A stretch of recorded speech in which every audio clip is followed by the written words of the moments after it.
obviously, the development of the data providers is just astonishing. There's the one you're involved with, FTSO AU, and all the other, just sort of FTSO EU, FTSO US, obviously BitTrue running a data provider, PACCO running a data provider. Several other chains have reached out to us. Several large Oracle providers have reached out to us about running data providers. And I think the great thing about Flare time series Oracle, or on Songbird, we might start to call it the Songbird time series Oracle, because FTSO on the Songbird doesn't kind of make sense. But so yeah, I think on Songbird it could be STSO and S assets, and on Flare it's the FTSO and F assets.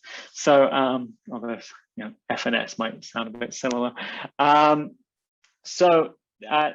Yeah, there's really astonishing to see the developments in data providers, and we think incredibly exciting. And what we really want is as wide an array of data providers as possible, with as diversified a delegation base as possible. So I will be shouting from the rooftops, please do not delegate all to like one data provider or even 3. Please delegate to more. It's so important, and to also be active with your delegation, to be watching what the data provider is doing, to be watching their statistics in terms of how frequently they're kind of getting it right or getting it wrong, and to re-delegate based on how that data provider is performing is kind of a core responsibility, really, of being a Flare holder. And ultimately, it will affect how you as a Flare holder move your delegation around, will affect how much you yield in terms of your FLR or SGB yield. Ultimately, if you are stuck with a bad data provider that other people have migrated from, then they're not going to be winning as many rounds, and your yield's going to be a lot lower. So the progression in those areas has been really, spectacular.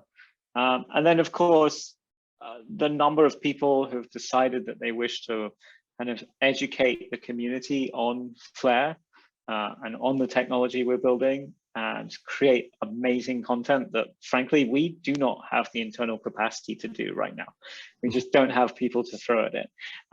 Is awesome. So yeah, that's a kind of summary of where the system is today. And I'm just watching it grow is awesome, and I think there'll be some really exciting developments in the future with regards to new applications coming to Flare that just seem to reach out to us out of the blue. So that's great.